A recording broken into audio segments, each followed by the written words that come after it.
Bom dia a todos. Então hoje damos continuidade a essa série de palestras e de conferências sobre a doutrina católica, ou a posição sede-vacantista, que quer dizer a mesma coisa, porque a posição sede-vacantista está baseada ela mesma na Sagrada Escritura, na tradição e no magistério da Igreja, e no conjunto de ensinamentos de todos os teólogos católicos.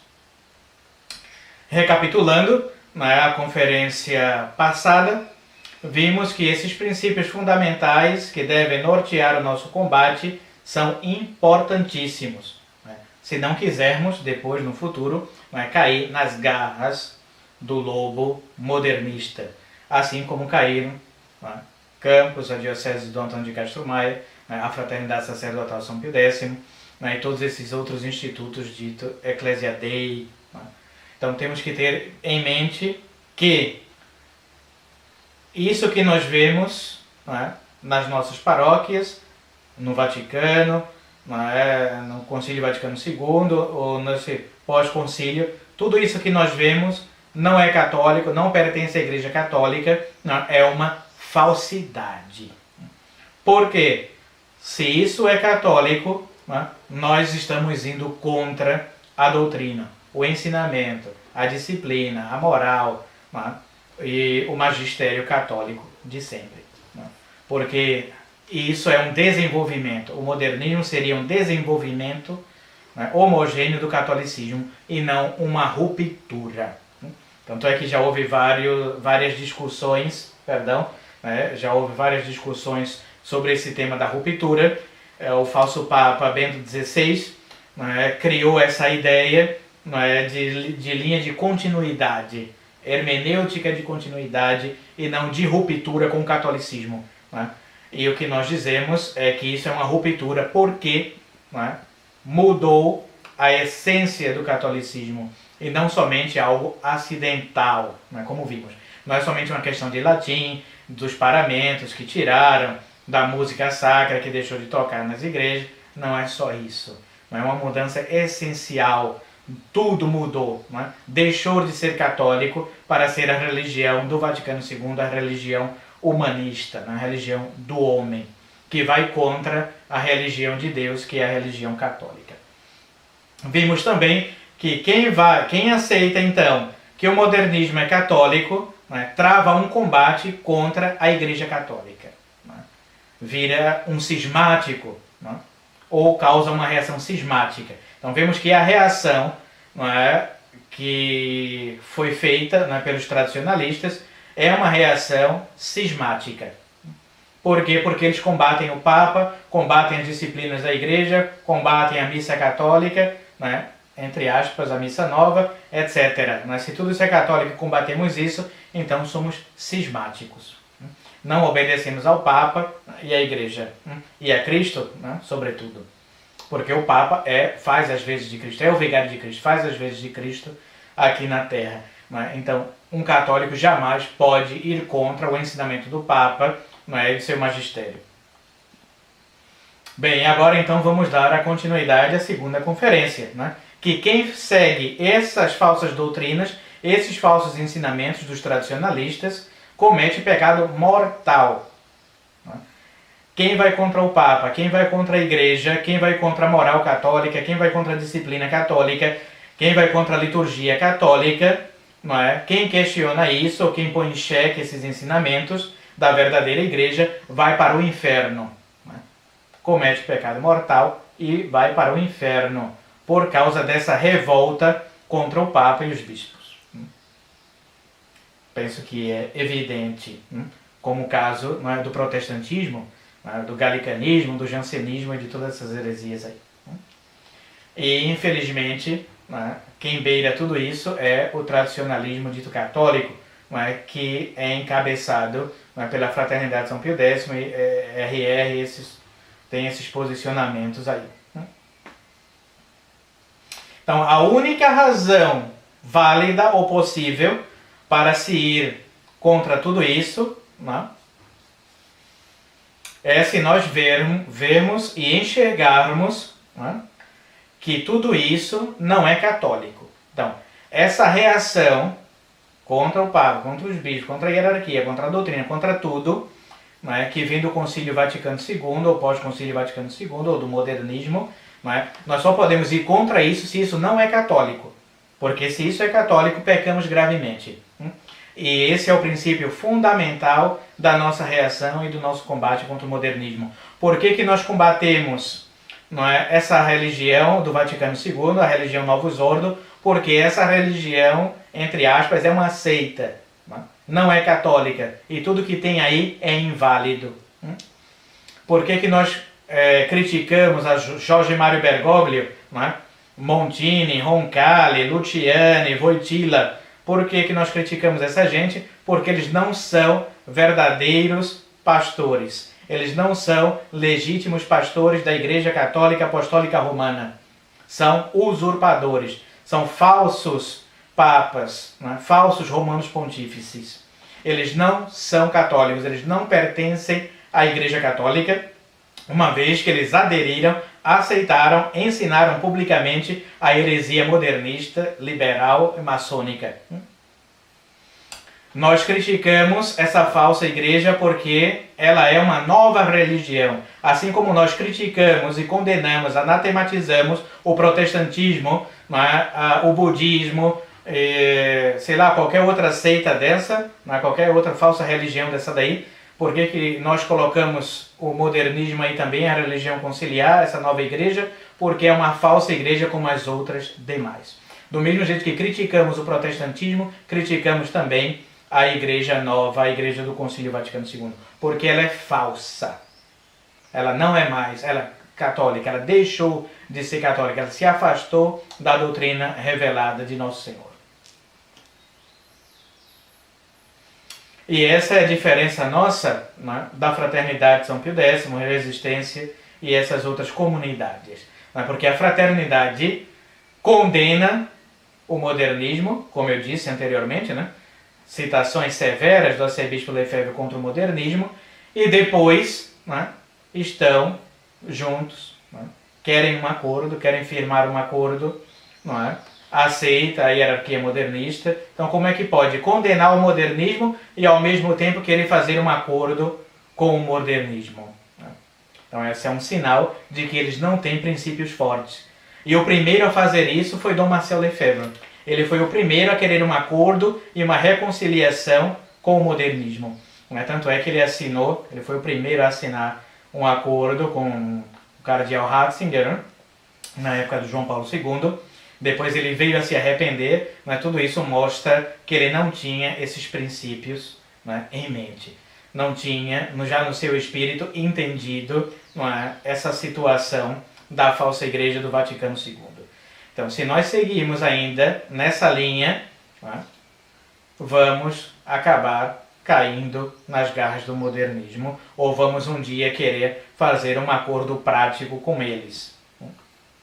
Então não adianta somente falar mal do modernismo, falar mal da missa nova e depois estar lá junto com eles. É necessária essa separação formal, essa ruptura total com eles. Por exemplo, a missa unacum é uma ligação ainda com o modernismo. O sacerdote que durante a Santa Missa, no cânon romano, diz que está em união com Jorge Mário Bergoglio, não é? Está em união com a falsa igreja, a Roma apóstata, cismática, a igreja modernista do Vaticano II. Então qualquer padre, né, que durante a missa nomeie esses falsos papas, não é, é um sinal de que esse padre ainda não entendeu nada, né, o que ele faz parte ou está em comunhão com essa igreja cismática do Vaticano II. Então cuidado, muitos grupos aí vivem criticando. Você pode fazer críticas positivas ao concílio, críticas à missa nova, mas estão lá nas paróquias modernistas, estão rezando em comunhão com eles, com os hereges. Como querer um acordo ou estar em união com a falsa hierarquia do Novus Ordo? Então é impossível, não é, uma conciliação entre o catolicismo e a nova igreja do Vaticano II. Boa parte dos teólogos da Igreja Católica, né, a maioria dos teólogos, ensinam sobre a incompatibilidade entre heresia e jurisdição, né? Ou cargo. Se alguém comete uma heresia, ele perde a jurisdição ou cargo de docens in ecclesia, na igreja, o cargo de ensinar na igreja.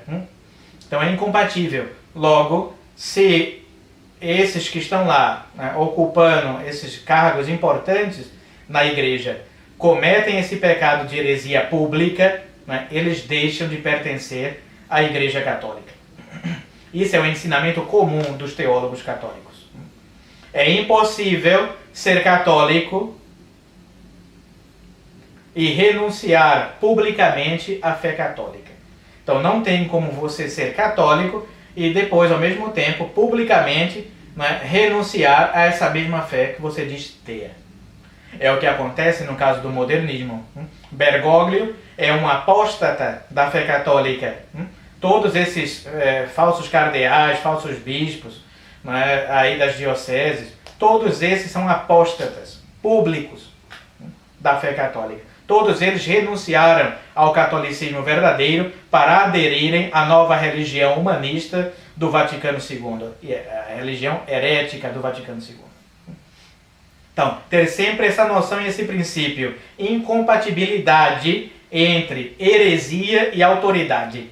Então, um herege não tem, nem pode ter jamais autoridade alguma na igreja. É a mesma coisa que você pegar Martinho Lutero, Calvino, seja lá quem for, Henrique VIII, e agora dizer, sente-se aqui no trono de Pedro, você vai ser papa. Qual é a diferença que há entre Lutero e Bergoglio, Jorge Mário Bergoglio? Não há diferença alguma. Talvez o Bergoglio seja até pior, né, do que Lutero, já superou, né, Lutero. Tanto é que pôs até uma imagem, né, de Lutero lá no Vaticano para as pessoas, né, adorarem. Então, há essa incompatibilidade. Se alguém deixa de ensinar a fé católica ou de ter a fé católica, ensinar isso publicamente, qualquer heresia, né, não pode mais ocupar cargo, né, de ensino na Igreja Católica. Por isso que nós dizemos que toda essa hierarquia modernista, herética, é falsa. E nada que vem dali, nenhum ensinamento que vem dali é católico. Pelo contrário, tudo que sai dessa falsa hierarquia é heresia, cisma e escândalo. Como alguém que não tem a fé católica pode dirigir a igreja?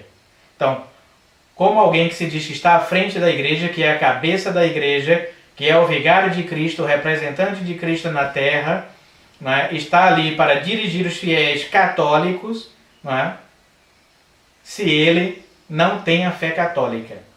Como é possível alguém confirmar na fé se essa pessoa que tem essa obrigação de confirmar, ele mesmo não é confirmado na fé? Como alguém pode dar algo que não tem? Penso que esses são princípios lógicos, né, e evidentes. Uma pessoa que não é católica não pode estar à frente, não é, da Igreja Católica.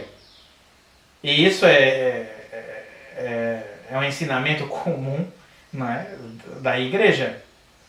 Se Jorge Mário Bergoglio não é católico, como pode ser o chefe da Igreja Católica? Ou o representante do catolicismo, se ele mesmo não é católico?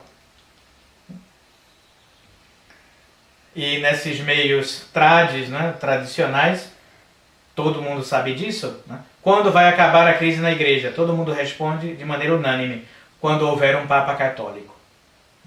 Então quer dizer que esse que está lá não é católico? Logo, não é Papa.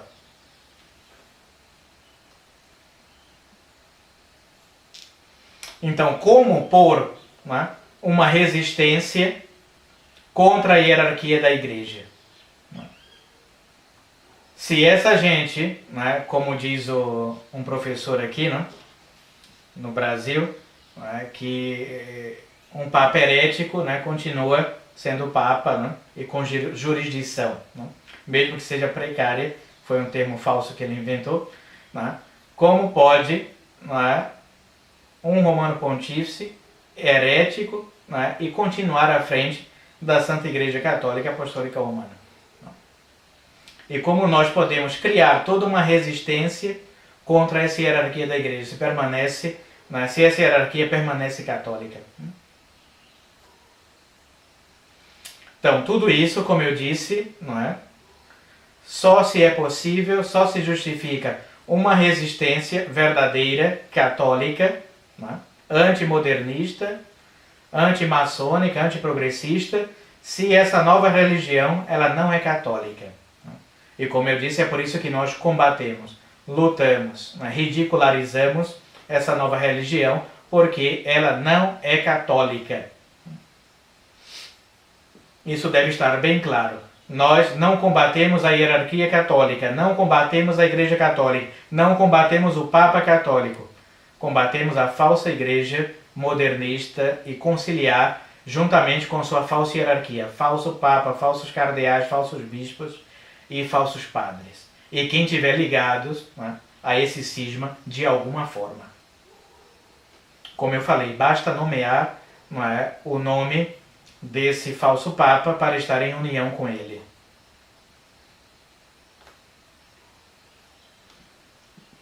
Então vemos que isso também é um pecado grave da fraternidade sacerdotal São Pio X, não é, de inculcar nos espíritos católicos esses princípios falsos e cismáticos, diz o bispo Seymour, em uma acusação grave contra os lefrevistas. Né?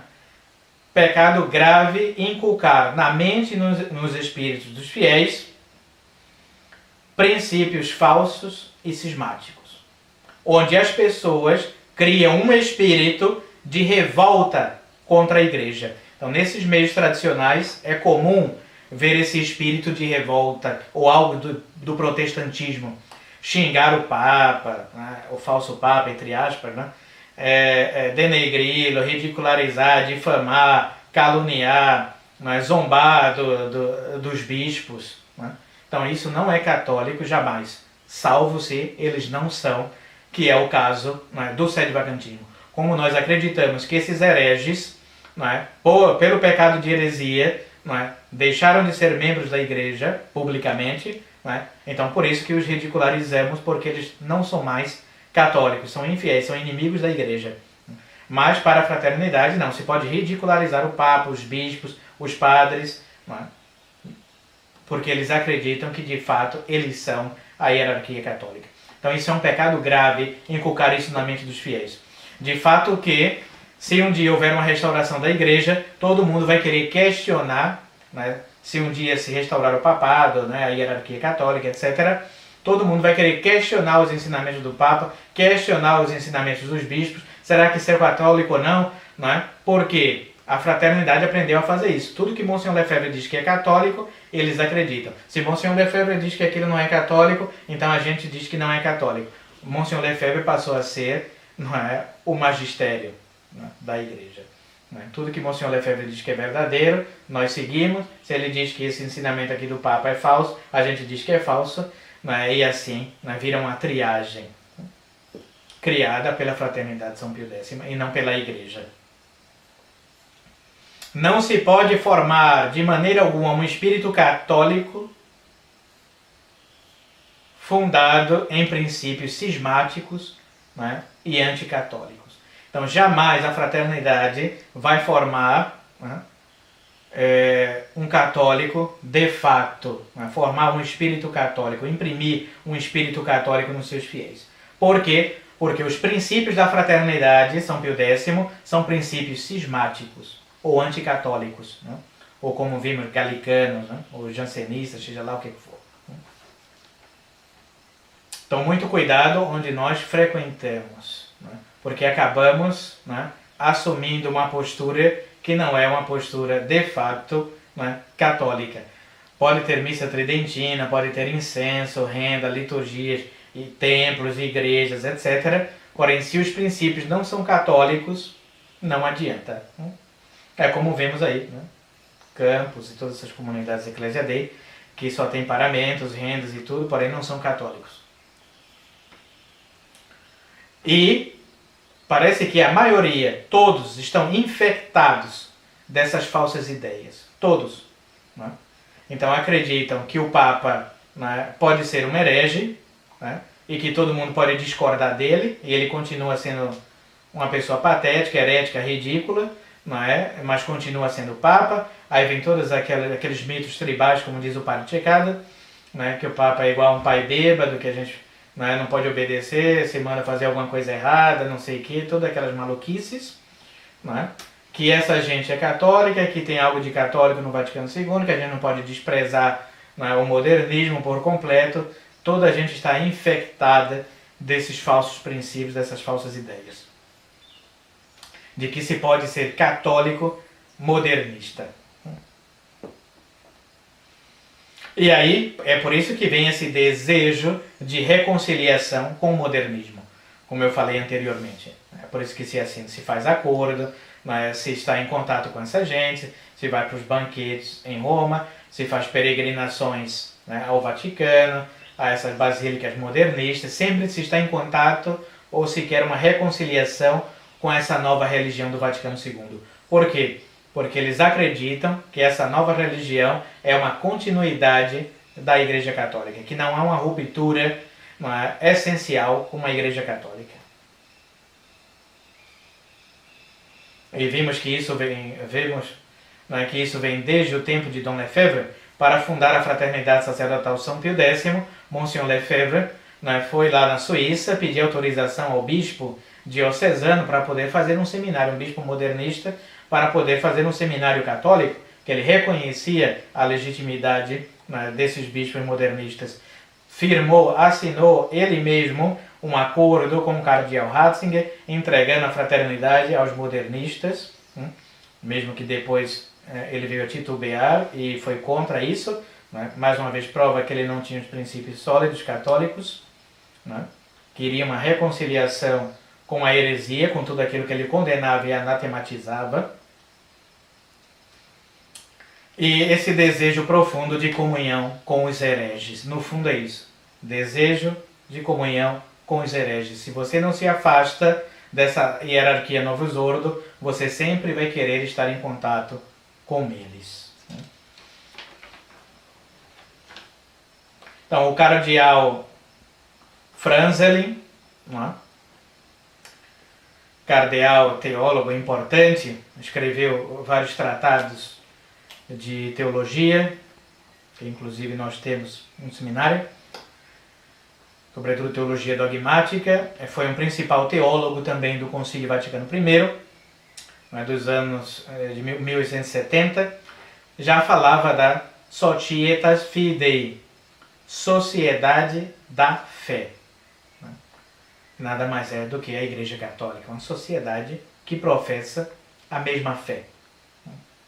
Então, profissão da fé, que é necessária para pertencer à Igreja Católica, dizia o cardeal Franzelin.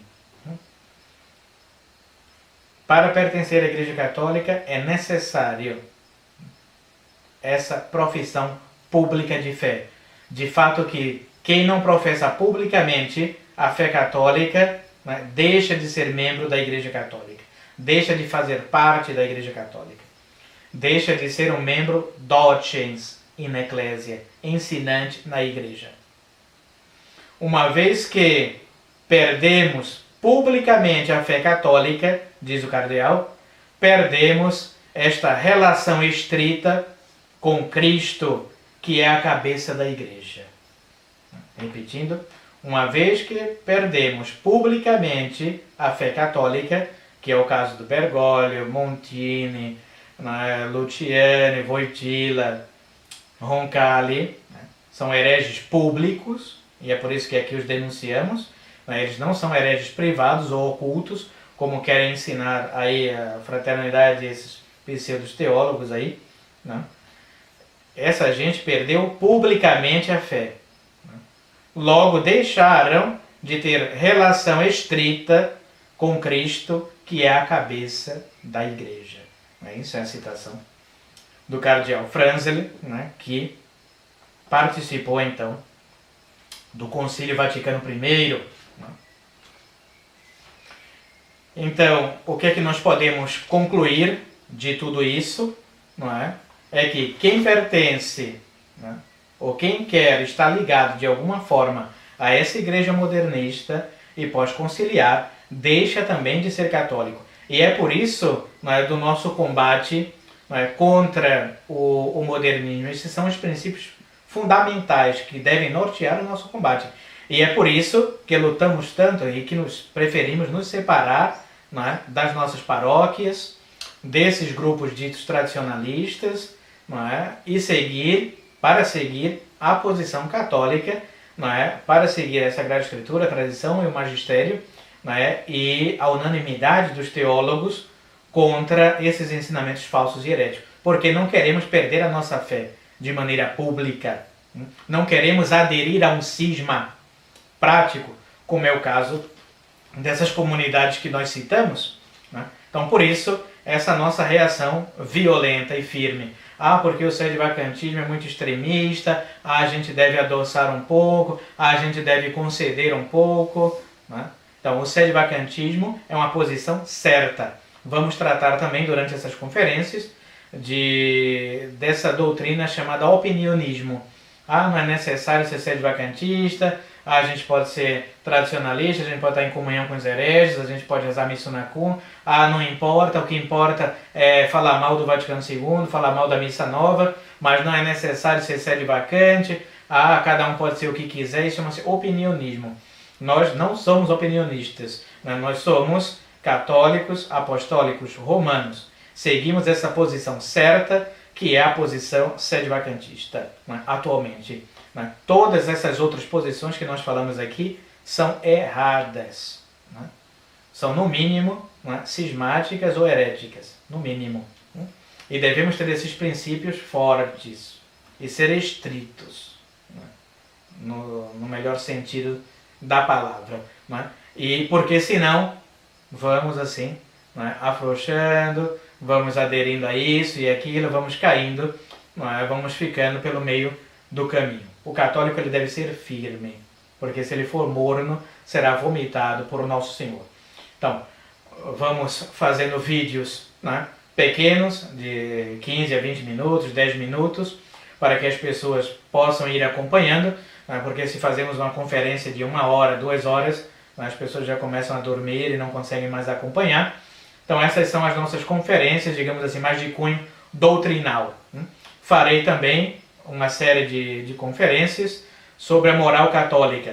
Já falei sobre as roupas e a modéstia, falamos também sobre os matrimônios, as nulidades matrimoniais. Então vamos sempre coadunando doutrina e moral. São duas coisas que vão juntas. Ninguém pode falar só sobre doutrina ou só sobre moral. Tem que ser as duas coisas.